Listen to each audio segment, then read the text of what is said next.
Sripad Paramahamsa Parvajakacharya Astarasata Sri Srimad His Divine Grace A.C. Bhaktivedanta Swami Prabhupada Ki Jai. Anantakoti Vaishnav Vrinda Ki Jai. ISKCON Founder Acharya Srila Prabhupada Ki Jai. Namacharya Srila Haridas Thakur Ki Jai. Prem Saho Shri Krishna Chaitanya Prabhu Nityananda Shri Advaita Gadadhar Srivasadi Gaura Bhaktavinda Ki Jai. Grantaraj Srimad Bhagavatam Ki Jai. Gaura Premananda. All glories to the assembled devotees. All glories to Sri Sri Guru and Gauranga. Glories to Srila Prabhupada.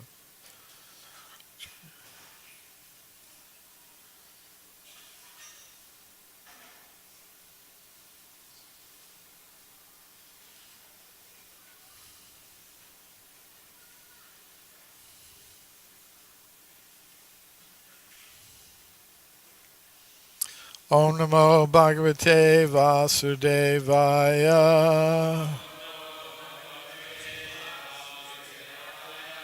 Om Namo Bhagavate Vasudevaya.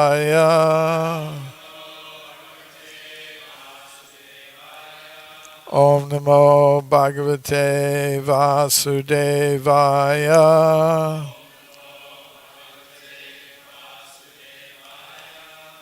Srimad Bhagavatam, Canto 1, Chapter 9, The Passing Away of Bhishmadev, Text 36.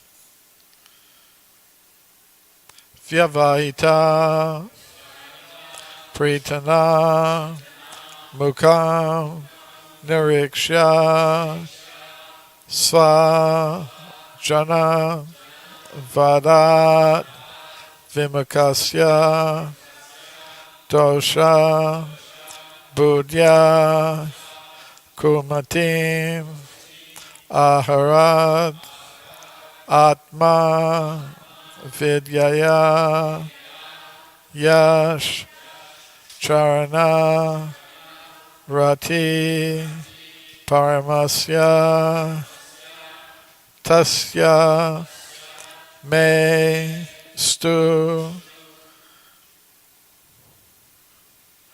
Vyavahita Pritana Mukam Nariksha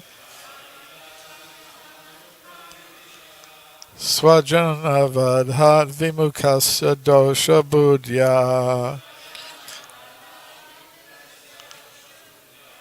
Kumati Marat Atma Vidyaya Yash Charana Rati Paramasya Tasya Mestu Vyavahita Pritana Mukam Nariksha Swajana Vadhat Vimukasya Dosha Budya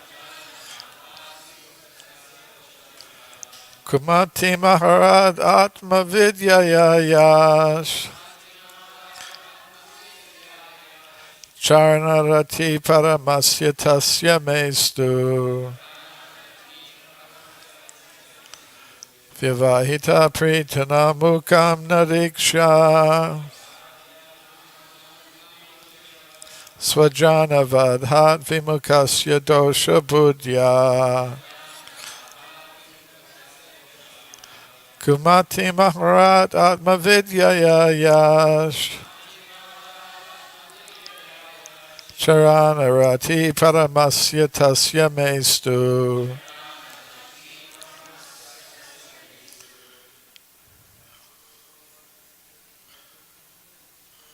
Vivahita Pritana Mukam Nariksha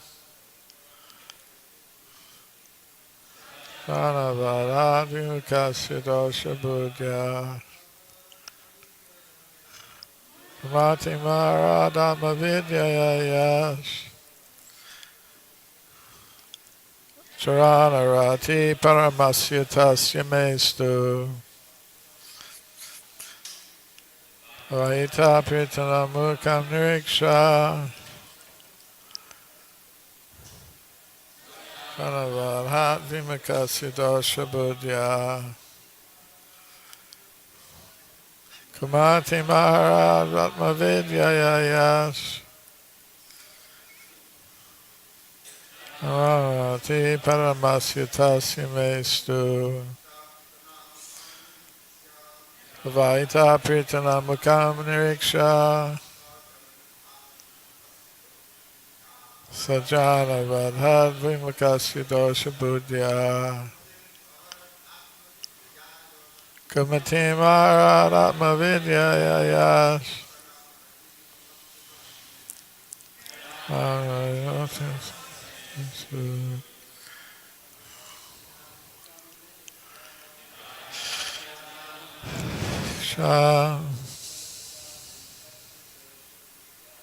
Sajana Vidosha Buddhya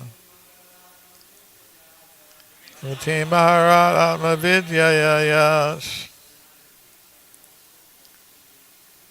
Narati Paras Vistu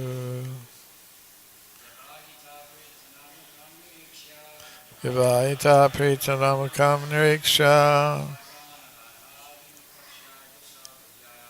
Sajana Vadhad Vimakasya Dosha Buddhya Kumati Maharaj Atmavidyayas Taranarati Paramasyatasya Mestu. Vaishnavis,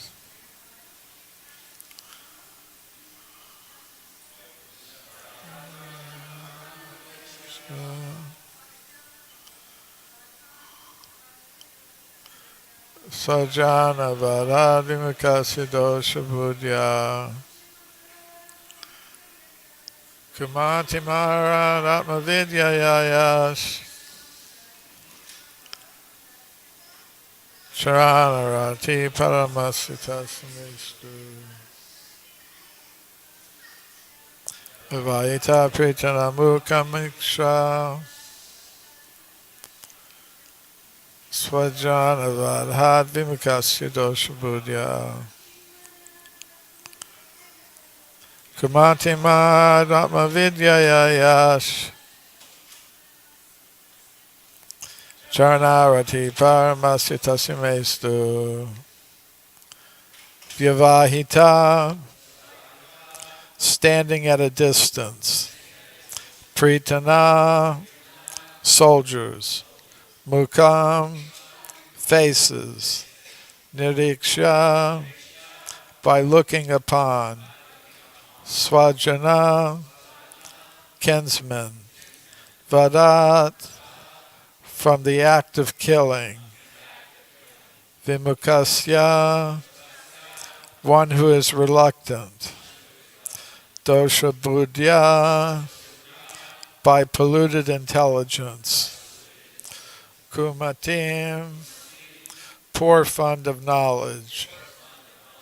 Aharat, eradicated. Atmavidyaya, by transcendental knowledge. Yaha, he who. Charana, to the feet. Ratahi, attraction. Paramasya, of the Supreme. Tasya, for him. Me, my. Astu, let there be. Translation and purport by His Divine Grace A.C. Bhaktivedanta Swami Prabhupada. Translation. When Arjuna was seemingly polluted by ignorance upon observing the soldiers and commanders before him on the battlefield, the Lord eradicated his ignorance by delivering transcendental knowledge. May his lotus feet always remain the object of my attraction. Purport. The king and commanders were to stand in front of the fighting soldiers. That was the system of actual fighting. The kings and commanders were not so-called presidents or ministers of defense as they are today. They would not stay home while the poor soldiers or mercenaries were fighting face to face. This may be the regulation of modern democracy, but when actual monarchy was prevailing, the monarchs were not cowards elected without consideration of qualification. As it was evident from the battlefield of Kurukshetra, all the executive heads of both parties, like Drona, Bhishma, Arjuna, and Duryodhana, were not sleeping. All of them were actual participants in the fighting, which was selected to be executed at a place away from the civil residential quarters. This means that the innocent citizens were immune from all the effects of fighting between the rival royal parties. The citizens had no business in seeing what was going to happen during such fighting. They were to pay 1/4 of their income to the ruler, whether he be Arjuna or Duryodhana. All the commanders of the parties on the battlefield of Kurukshetra were standing face to face, and Arjuna saw them with great compassion and lamented that he was to kill his kinsman on the battlefield for the sake of the empire.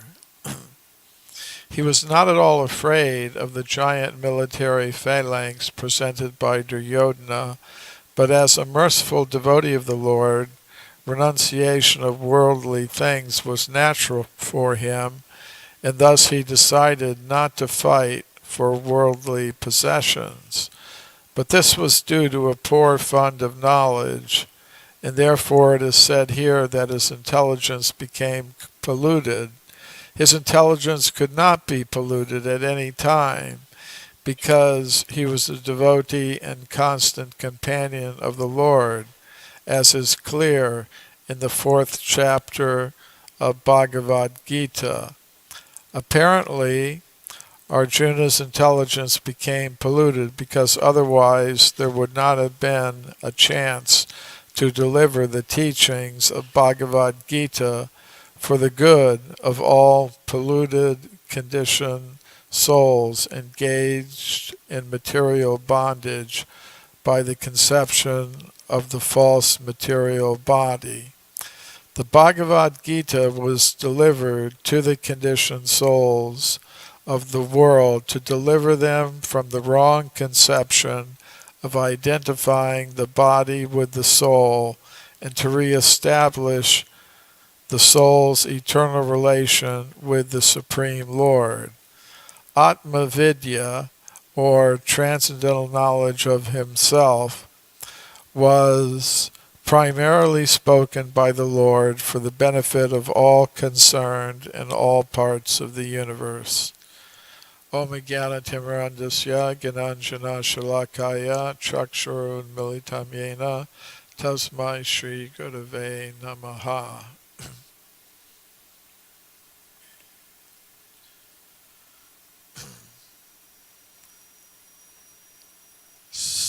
So in his purport, Srila Prabhupada begins by stressing that the executive leaders of society,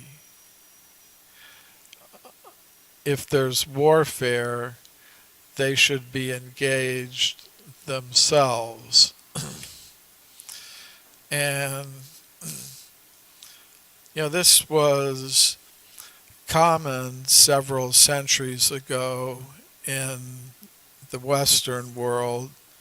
You had Napoleon, who was the head of France, and when he engaged in warfare, he was out on the battlefield with his soldiers. But in modern times, that's not so much the fact anymore, as Srila Prabhupada mentions in the modern democracies. The leaders are elected by the people, and if they engage in warfare, generally they're not involved personally. uh, Sometimes you see movies. I saw one movie about Churchill, and they show him in his office, agonizing about the decision whether to go to war or not. And finally he says, "We've got to go," but he's not going.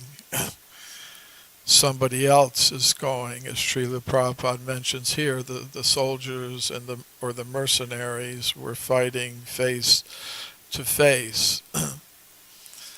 So, we may wonder how many wars would be declared if the leaders who declare them actually have to go themselves. So, it's things like this that I remember reading when I first encountered Krishna consciousness that really struck me. That Srila Prabhupada knew what the situation was. This wasn't just some abstract philosophy. It had real impact and meaning for things that were going on in the world. Of course, occasionally here in this country, the president has been a military person, but it's been a long time. And, George Washington, he was a military man, commander of the American Revolutionary Army. He became the first president. I wouldn't doubt that if some war had been declared during his presidency, he would have gone to the fronts. But and even the so-called generals, who are involved in the military, very often they're not present on the actual battlefront either. So Srila Prabhupada is pointing this out. And he says it's a feature of modern democracy. In the Vedic times, as Srila Prabhupada is mentioning, the battles would be fought between the royal armies away from the civilian residential areas. And there were some rules and regulations. They were professional military people. They were Kshatriyas. It was their duty to fight. They were trained to fight. But it wasn't a total free-for-all. They had rules and regulations. The fighting was carried on away from the civilian population. And, that was the system even in Europe and the West when they still had monarchy. When the democratic systems became more prevalent, it was government for the people, by the people, of the people. So there wasn't as big a distinction between the leaders and the people, because the people are electing the leaders. Therefore, they're involved directly or indirectly in the warfare process. So we can see in modern warfare, like in World War II, the civilian populations themselves were attacked. The Allied forces, even the Americans and the British, they firebombed Japanese cities. They dropped atomic bombs on Hiroshima and Nagasaki, because in the modern democratic systems, everybody is contributing to the war effort. They have draft, so that all the people are eligible for military service. I think in this country they still have it. They're not using it right now, but when a person turns, 18, they have to register for it even now. Is that a fact? Yeah. So if some big war starts, then they'll do that. So the whole population is considered part of the war machine, and it can be attacked. Of course, the Vedic system was Chaturvarnya Maya Shrishtam. Krishna says, I've made the system of varnas, occupational duties, where you have, people by qualification who are brahmanas, people by nature and qualification who are kshatriyas or military people or executives, people who are by qualification and nature engaged in Vaishya activities, Krishiko Raksha Vanijam, cow protection, agriculture, and trade or business or banking. And then there are the Sudras, the artisans, and the laborers. And each one of them was meant to get their income in a different way. Srila Prabhupada is mentioning here that the ordinary citizens, their duty was to give 1/4 of their income to the ruler, whoever it was. So, the brahmanas were meant to exist on charity. They could accept charity. The kshatriyas were to take taxes, but not unlimited taxes, a maximum of 25%.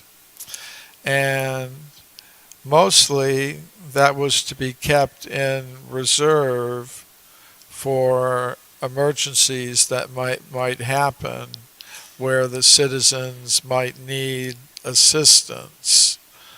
If there's some drought or famine or some difficulty, the kshatriyas would have wealth and food in reserve that would be returned to the population. But they were also allowed to keep a certain amount for themselves, and they could display certain opulence. The kings could display a certain opulence because of their position of power and prestige in society. And, the Vaishyas, were allowed to exist on the profit from their activities. And the ordinary people were expected to be supported, provided with food, shelter, education, medical care, everything. They were meant to be provided that by the higher orders of society. So there was, a Vedic system of economics. But the fighting was to be carried on by the Kshatriya order only, and the others weren't supposed to be engaged in that type of activity. As I said, in the modern democracies, things are different. Everybody is considered to be a potential soldier, subject to be taken in. So, in the next part of the purport, Srila Prabhupada discusses Arjuna's position, and he says,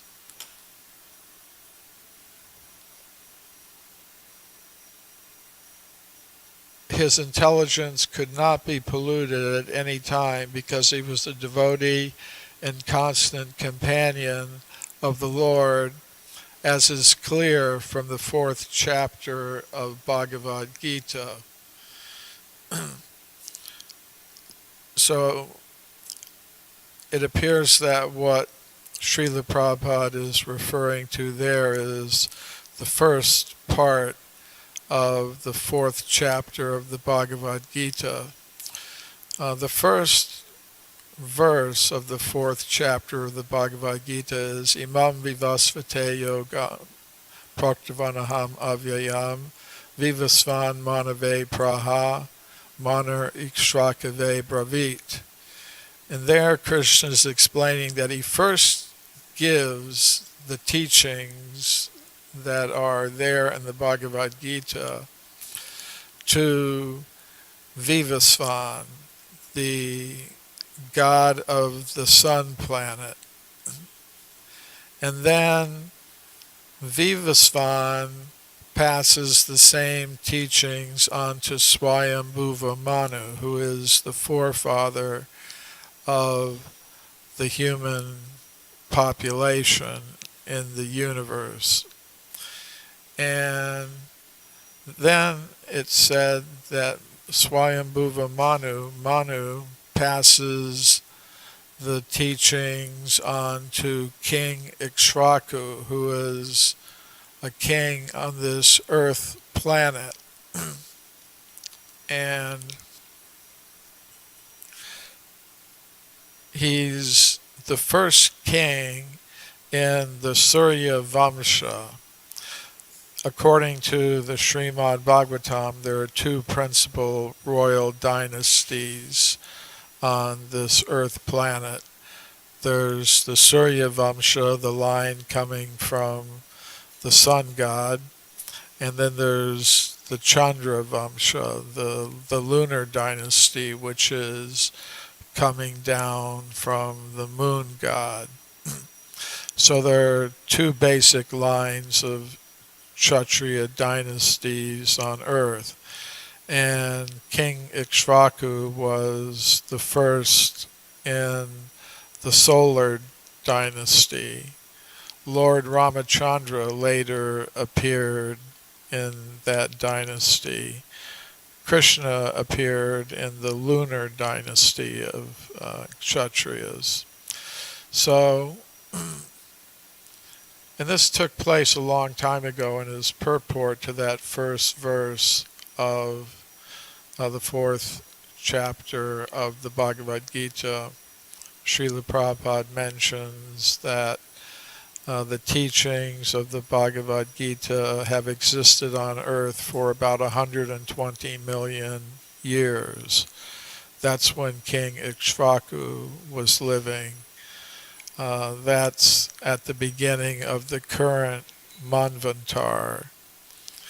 The Vedic concept of time is cyclical, and the basic unit is the day of Brahma, or the Kalpa.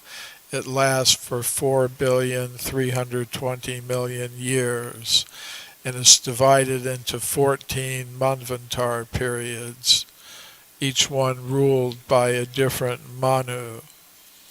So each of those periods lasts roughly 300 million years. So the first one is the Swayambhuva Manvantar. That's about 2 billion years ago.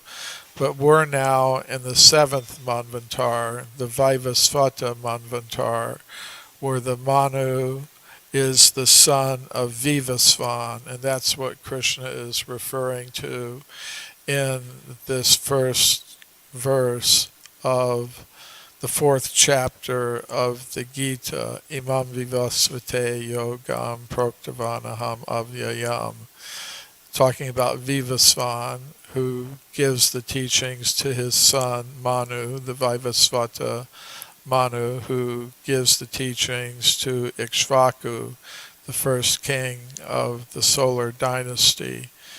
So each Manvantar is composed of I think it's 72 cycles of 4 yugas. So we're now in the Kali Yuga of the 28th Yuga cycle of the 7th or Vaivasvata Manvantar. So if you add it up, this Manvantar started about 120 million years ago. And Krishna is saying in that verse in the Bhagavad Gita that 120 million years ago, Manu gave the teachings of the Bhagavad Gita to King Ikshvaku. And so that's why Srila Prabhupada says the teachings of the Bhagavad Gita have been present on earth for 120 million years. But then in the next verse of Bhagavad Gita, Krishna explains something else.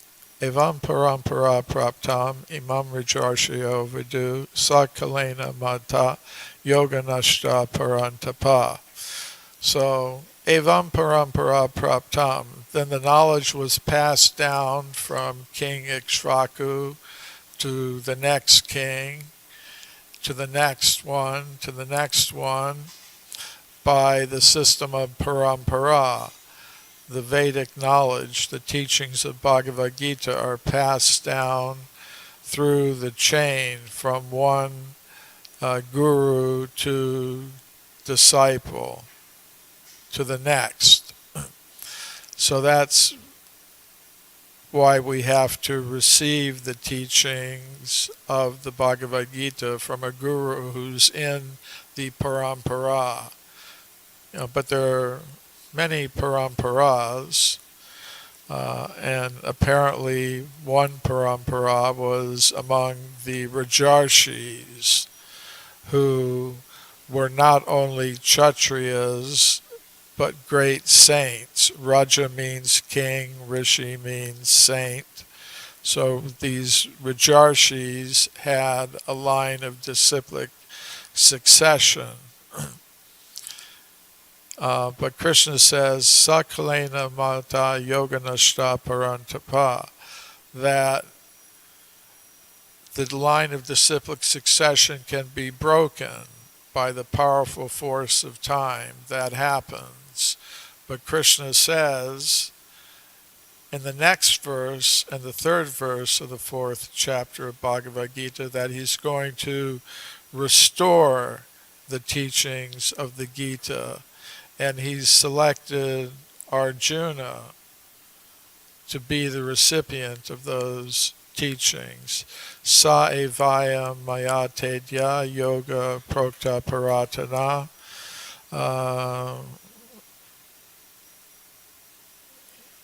Let's see, what is the next line?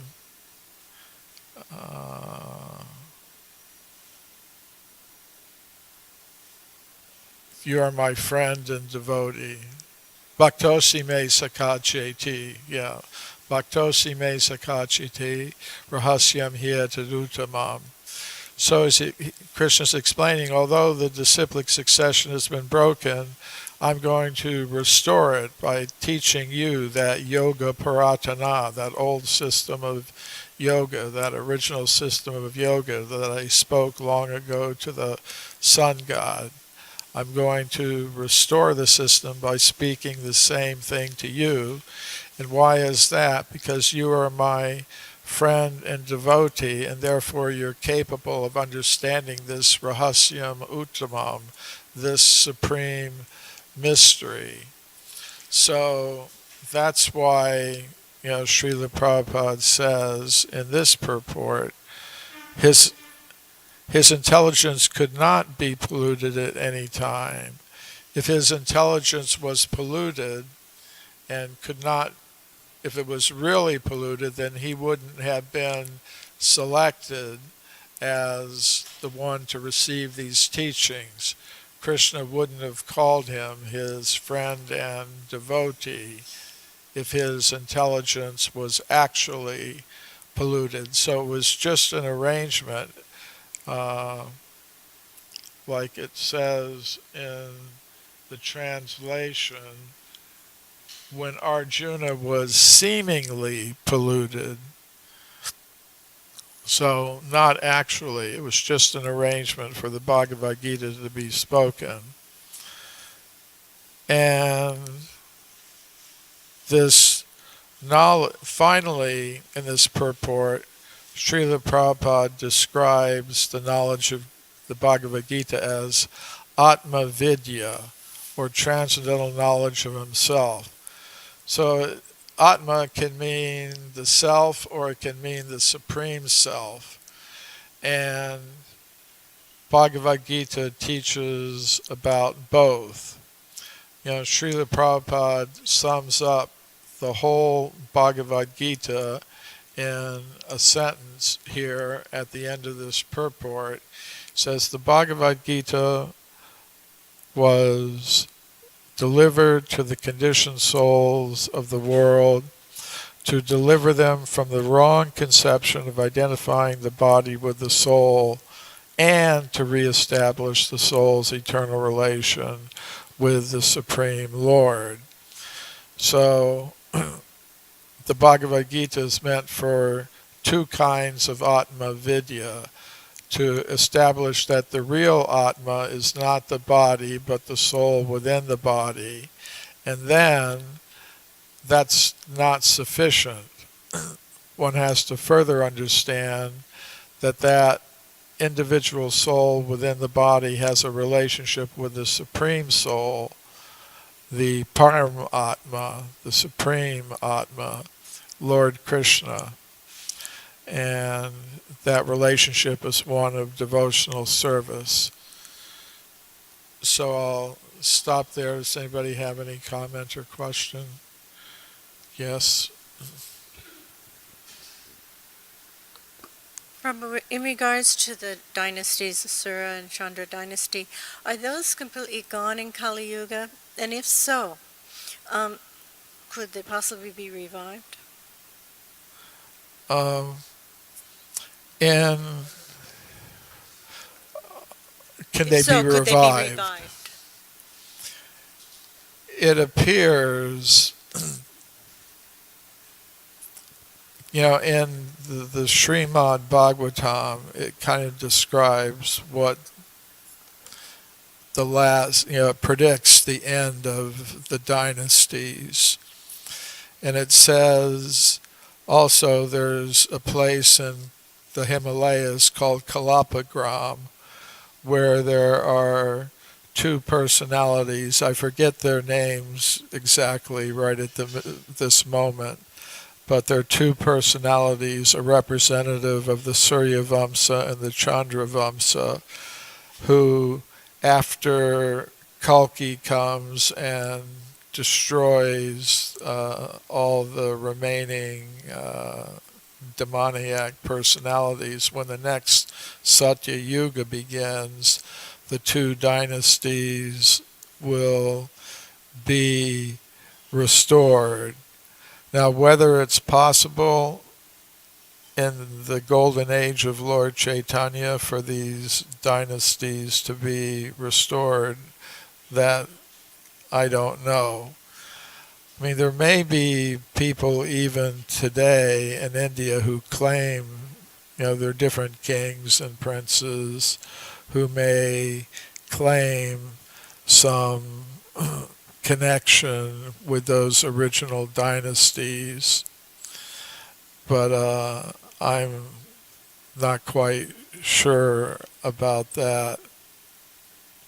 Does anybody have any insight on that? Is this about that or some other? Okay, Brigupati.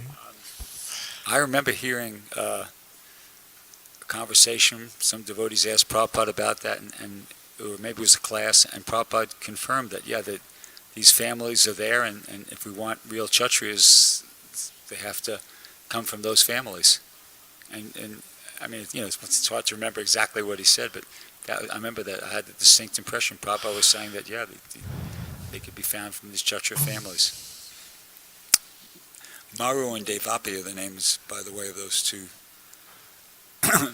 that are living up, waiting for the end of the Kali Yuga. Those two personalities, Maru and Devapi, I believe. Yeah, Maru and Devapi. Yeah, those are the names. Is this about this question, Arjuna? Anything else on this? Anybody have any? Okay, Archita Prabhu. Haribol Prabhu, thank you for a very insightful class. You mentioned 413 Chaturvarnam, and it seems that we are always stressing the different varnas, and you have to have the qualification and training to be in one or the other. But on the other hand, it seems that there's overlapping, just like now we were talking about disciplic successions. The Kshatriyas are supposed to be guided by the Brahmanas, so the business of spreading Vedic knowledge, it seems, should come from the Brahmanas. But we have so many examples of the Kshatriyas themselves spreading this Vedic knowledge. So it seems to be overlapping. It's not listed in their qualifications that Krishna gives in the 18th chapter. You see what I'm saying? So it seems that the Varnas do overlap. And if you look at the list of Mahajans, there are many Kshatriyas there. So it seems again that the dissemination of Vedic knowledge is not strictly the business of the Brahmanas. The Kshatriyas also take up that role. So that seems to be a little bit at conflict with what we always stress, that you have to have the qualifications of a Brahmin and be trained as a Brahmana. You have to have the qualifications of a Kshatriya and be trained as a Kshatriya. But it seems that they're constantly overlapping, especially on this subject of spreading Vedic knowledge. Yes, it's interesting. In this fourth chapter of the Bhagavad Gita that I was referring to, Krishna says, Evam parampara praptam imam rajarshayo viduhu, that there apparently, there was a system of transmitting Vedic knowledge through the line of Rajarshis who were expected to rule society. And they had their own disciplic succession coming from Vivasvan to Manu to Ikshvaku down through the solar dynasty up to the time of Arjuna. That appears to be right, because normally we talk about the four Vaishnava disciplic successions, paramparas. The one coming from Brahma, the other coming from the Kumaras, from Lakshmi, from Shiva. And we're in the Brahma Madhva Gaudiya Sampradaya. But it appears from the Gita that there was a parampara, a disciplic succession for the Rajarshis as well. And intentional overlapping of this particular responsibility of disseminating knowledge. For instance, Krishna himself went to Sandipani Muni to be taught the Vedic arts and subjects. But right. On the battlefield, he didn't say, hold on, let me call Sandipani Muni to come and teach you. You see what I'm saying? The Kshatriyas themselves seems to take up this particular subject of disseminating spiritual knowledge, which seems to be an overlapping of the responsibility. Normally, you would expect them to be trained by Brahmanas in that subject, so why not have the Brahmanas come and give that knowledge when the time is necessary? Like now, Arjuna is in doubt. Why not say, okay, let me call Sandipani Muni to teach you? No, he takes up that responsibility directly. And we have that, again, throughout the Mahajans. We have, Janaka, Bhishma, Bali, so many direct Kshatriyas who take up the responsibility of disseminating spiritual knowledge. So it seems, again, to be overlapping. And we stress that you have to be trained as one or the other. Prabhupada said, in Kali Yuga, the reason why you have this problem is because there's overlapping of nobody knows what they are. Are you a Brahmin, or are you a Vaishya, what are you? Brahma Shankar definitely means that. It's not just unwanted population. It means someone whose Varna cannot be determined. So it seems we stress the Varnas must be set up and they must be determined and you must act as one or the other. But then the Kshatriyas take on this very, very high responsibility of disseminating spiritual knowledge, which seems to be overlapping the Brahmanas' responsibility. Why do you need Brahmanas then if the Kshatriyas are going to disseminate spiritual knowledge? Because Krishna set it up that way. Okay, who? It's up to you. Who do you want me to give the mic to? All right.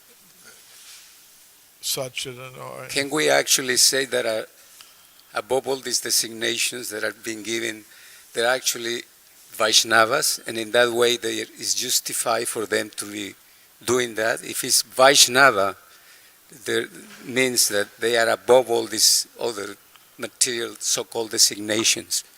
That is an important point. Okay, let's see what time it is. Okay, one more from Brigupati, and then Thank you. How come Arjuna's name doesn't make it onto the list? You know, he's not in the disciplic succession. I mean, he is, it's but he's not on the list there. apparently it's a different disciplic succession. As I said, there's the Vaishnava Brahminical disciplic successions, like the Brahma Madhva Gaudiya Sampradaya, which is in the list. And then there's this other disciplic succession that Krishna is mentioning in the Bhagavad Gita for the Rajarshis, and he is in that list.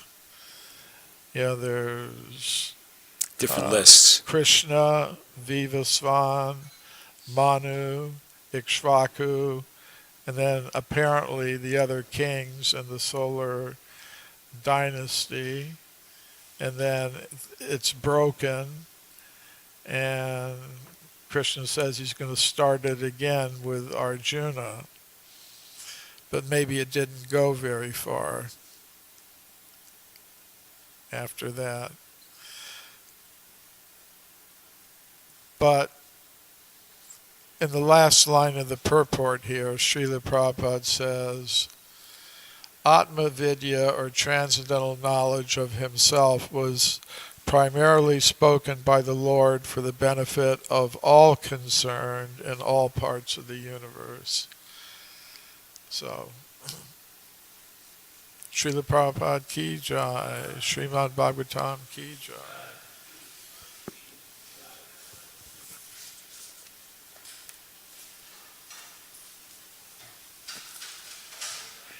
Oh, I looked up 640 million. I couldn't find any statement where Srila Prabhupada himself said that. It's in the preface to the Kaldir Bhagavad Gita, you know, the purple small Bhagavad Gita, in an introduction written by Raya Rama. I couldn't find it anywhere. The only thing I found, the only number that Srila Prabhupada gave was 6,400,000. I searched around. This is just my, you know, because I was kind of interested in what you said, so I searched for 640 million, Kurukshetra millions, you know, like, and the only place I found 6